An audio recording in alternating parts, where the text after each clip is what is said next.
Yo, what's going on? We're once again, bros, women, bronies, and Pegasus will talk as you can most. This is the one, the only, of course, Mr.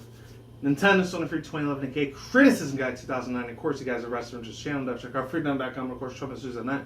If any people are interested in a business partner program, best friend, all look at shit. Links to the description box down below. If any people are interested in a business partner program, ad revenue market strategy type of shit programs. And without further ado, let's get this thing started because it's a tad bit important. Especially so a lot of you Microsoft, Microsoft Xbox One fanboys and fangirls out there. You might want to listen up to this, even though this came out like 2 days ago. But better late than never. So it says, this was from DualShockers.com. I'll leave the link. The link will be provided in the description box down below. It's on site, the one that you saw a couple minutes ago. And without further ado, let's begin. And the person that made this was Giuseppe. Hopefully I said that right, because if I didn't, I apologize if I butchered their name. Come on. It's somewhere over here. I just had it. Come on. Come the fuck on. This thing takes fucking forever. Giuseppe Melvia. So shout out to Giuseppe Melvia for making this article here. It's from August 19th. It's only like 2 days old, so it's still pretty damn recent. This video is probably not going up until Tuesday, not today on a Monday afternoon. So here we go. So it says Project Scropio, Microsoft, and it says quote unquote, Microsoft confident that it'll deliver the true 4K gaming intended as premium product. So yeah, links will be provided in the description box down below. Attention outside if you want to read this yourself or in your own time. And without further ado, with all the stalling and bullshitting, let's get right into it. Hopefully I don't have to do a two-part in this video either.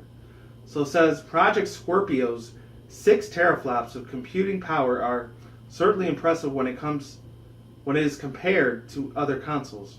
But some find the number less groundbreaking compared to current 4K cable machines. In Gamescom 2015, which was last year, just to let you know, so we're in 2016 now, this was a while ago. So it says Xbox game marketing head Aaron Greenberg gave DualShockers more color on Microsoft's confidence in the ability to the upcoming consoles to deliver true 4K gaming. And it says, quote, this is the big head honcho sub besides Phil Spencer. Who else doesn't know who that fucking guy is? So this quote, we were really thoughtful about the specs we used to design Project Scorpio, and the focus was on how can we deliver true 4K gaming in the console space. And you're right, today 4K gaming exists on the PC, with people that spend a lot more money on super high-end PCs with a wide variety of specs. Thousands of dollars, in many cases, can get 4K gaming, but it hasn't existed in the consoling market. How can we bring that scale to a really big audience in the consoling space is what I'm excited about. To be able to bring 6 teraflops of GPU powered to the console space is a massive amount of power. We're confident we'll be able to deliver the 4K gaming with that. And the performance power is gonna bring great games to our fans in the console market. A lot of those developers that are building those games today are already doing 4K gaming on their PCs. Internal studios. We got Forza Horizon 3, Halo Wars 2, Gears of War 4 are all being built today as a great graphical showcase onto the PC. And so that work is already existing. But the performance power is not there yet in their console space, and we'll obviously be bringing that next year, unquote. And then it goes on to say, while Greenberg could not give a specific amount of the price range for the console system, he did mention that Microsoft intends it as a premium product. And then there's another big, giant, long-ass quote. Holy shit. Hopefully you guys are still reading with me. If not, that's totally fine. Totally cool, and I'm down with that as well. It says, quote, well, we'll think about it as a premium product. From that standpoint, it's going to be a very high-end product. With that said, we're not talking all about any more details about that. But what I can tell you is that what's exciting for me is that the fact that we can now tell people we're going to bring a whole new console with a whole new set of capabilities, and that we'll be able to innovate the hardware without sacrificing the compatibility is something that really hasn't been done before the consoling space. So whether you own games, accessories from the Xbox One launch, Whether you are buying games from accessories today or the ability to talk about that forward compatibility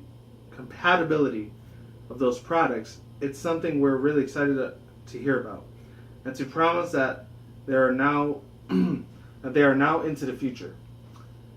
And that's when you hear us talking about gaming beyond consoles and generations. It's really centered on that point. If you put the gamer at the center of everything we do, the content that they own should be able to come with them from device to device. There we go. Almost fucked that up. Almost one of my first fucks, by the way. All right, let's keep it moving. That's why we're bringing our games to the Xbox Play Anywhere across PC, and we'll also be able to come with them from the console to console. And it's really part of that vision, and we're really excited to be able to innovate to do that over the next year. And then it says, unquote, finally. Thank God. That was the longest guy. These motherfuckers love spending time promoting the shit out of their crazy ass overpowered consoles. I'm just saying, just putting it out there. There are some specs that are really fucking good, and then there's some that are just complete trash and just horseshit to the maximum. And you do not want to feel like you've been ripped off by these billionaire corporations. Just saying, just putting it out there. Let's keep it moving. It'll certainly be interesting to see whether the Scropio will land in both terms of power and price. Fortunately, we'll probably have to wait at a longer notice to know more. And that's it. So overall thoughts, views, and opinions. Like I said before, man. Hopefully they end up putting their foot in their mouth or foot up their own ass, because if their Xbox little Scropio thing ends up failing, because I think one of these former previous employees, I used to work for Microsoft Xbox One. I used to work with Phil Spencer way back in the day for the original Xbox 360. I forgot what his name was. I think his name was David or Doug something. But I did hear that when he's saying like he overhyped the Xbox Project Scorpio that's coming out next year in 2017, he says it's probably going to be one of the biggest, worst mistakes in gaming console history. That's what his own personal opinion was. I swear to God, I'm not being a Nintendo Sony fanboy there for a minute, but holy shit. It better have some good ass fucking games on it. Besides Gears of War, I'm not gonna lie, I actually did play that shit a lot back in the day when I used to visit my friends and my cousins back in high school when the 360 was just blowing up all over the goddamn place. I think it was my senior year. And holy shit, that game was actually very addicting. I didn't like Halo that much, but I did like the Gears of War series. That had a really good ass story, good ass adaptation, really good ass online capabilities. It had the fucking works, even if it did have that fucking 3 Rings of Death, which I think it only happened twice to my friend, because I've never owned one ever in my own time. The original old school Xbox I did own, and if any of you guys didn't see my videos like 2.5 years ago, I showed you my what was it called? My gaming controller for the original Xbox. It was a hell of a lot different compared to the one that we have in this day and age, right now, like 8-9 years later. And then the last things I really, really want to say about this thing is that hopefully this doesn't end up having the 3 Rings or 4 Rings of Death, because Microsoft fucked up big time when they ended up having this mass product distributions just getting released all over the place, billions of trillions of dollars, spending so much money on these gaming consoles that just broke after, 6 months to a year. Actually, any of you guys out there that own the previous original Xbox beta launch versions, you know what the fuck I'm talking about. It never happened to me, thank God. And then the 360 and Xbox One, I'm not sure how those guys were, because that's on a whole other level I would not be able to understand, because I wasn't born and raised. I didn't grow up a lot in PC gaming very much, because unfortunately, it sucked ass. I used to live in the projects in the fucking hood. But luckily my family, they still had enough money to give me a console, thank God. And I grew up with NES, SNES, and the Sega Genesis at that time. I was more of a console gamer than I was with a PC game. Granted, not until I started getting into college and all that shit is when I started getting real big into PC shit. The first 3 games I started playing, I know a lot of people are going to laugh, but it was Plants vs. Zombies, and it was the original Killing Floor before Killing Floor 2 came out for PS3, PS4, and then about 360, Xbox One. And then the third one I actually started playing, I know it's a really, really old Steam PC game, I doubt it's not even around anymore, is Spiral Knights. I think Sega was the original distributor for that really, really cool ass PC game. And a couple other games like Tales of Xillia and all those other things, even though I think it was Tales of Symphonia. That was a real, real big JRPG game. And then the 2 other indie games I actually played a lot on there was fucking Shovel Knight and the Skullgirls. I think it was like 2012, 2013, 2014 that was around. like 2, 3, 4 years ago. That's when I started getting a lot more addicted into PC gaming. And the last one, obviously, I played about less than 2 months ago was Overwatch. And I've been addicted as fuck to that damn game. And then I kind of got bored of it after a while and started playing other shit. And back to my racing game, because that is my one true fucking passionate desire when it comes to gaming, besides, the genres and everything and all the billionaire graphics and all these really, really nice ass 1080, 1280p fucking graphics and everything that jumps out at you. It's nice, but at the same time, it just doesn't make the core thing of the core gamers. I mean, you're talking about mainstream media gamers, and that's a whole other fucking level, because that's the one that appeals to mostly the younger millennials. I really, really love the shit out of the PC gaming nowadays. I didn't really grow up with that PC gaming type of vibe too much back in the days, but nowadays I'm a lot more appreciative of it, especially with like that company like Bethesda. I know they own a shit ton of PC games, and they own a hell of a lot of money and a hell of a lot of PC gaming titles out there. Half of them I know a little bit about. Others I'm just completely unaware of, because I'm more into the console side of gaming. Being a gamer in this whole gaming industry is just fucking... It's a massive fucking... It's a fucking pioneer trip. That's what it fucking is. That's the best way I can explain it. Besides it being a pioneer trip, it's just... It's just a huge, massive, massive amount of information. It's just flowing all over the fucking internet. It's hard to maintain for just one human being. I'm just one freaking person.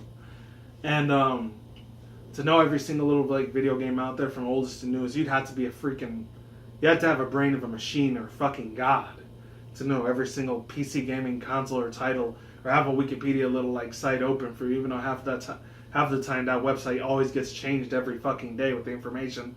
It's usually falsified, but I digress. It is what it is. Usually the best top 3 gaming genres, I really love my own personal opinion, because, I'm an old school nostalgic fanboy back in the day, or fan guy. Is obviously the old school platformers, and I really love the shit out of fighting genres, and I really absolutely love the hell out of racing games. And then my 2 least favorite would probably be JRPGs and, what was the other one? Indies. Even though there's some indies that are good, it's like a 50-50. It's like a win-win situation or a win-lose situation when it comes to like indie games, because it depends on what person that's making it. You should probably some person in their late 20s or their 30s and up that have really, really gotten big into like indie games, because that's the stuff they grew up with back in the 80s and the 90s. When I was a 90s kid, arcade things was really huge at the time. These big giant dungeon areas was the dungeon quarter genre type of thing was really, really, really big. The MMORPG just started blowing up with WoW and LOL, aka World of Warcraft and League of Legends. All those other big giant ass, massive ass PC games out there, is just they still really hold a big giant title, and they hold a big giant sense of nostalgia for a lot of PC gamers out there. And that's it. Links to the description box down below. Take on this article if you want to read your own time, and I'm done here. Peace out once again, bros, women, bros, and Pegasus, Takusi, Kikimoto's. I will see you when I see you guys. Good day, have a good night, wherever you're at around the world. Don't drink, smoke at the same time. Don't take the reckless. Keep it calm, keep it cool, keep it chill, keep it light out there. And until then, that's guys.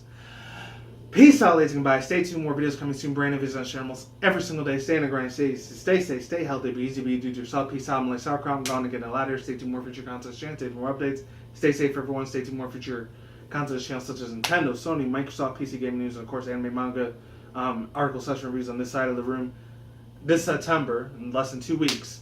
And of course, stay tuned. My reaction reviews, overreaction reviews on this side of the room, and my ranting and video responses, reaction reviews as well on that side of the room. Take it easy, everyone. Deuces, I'm out. Have a great day, and I'm out. See you guys later, and goodbye.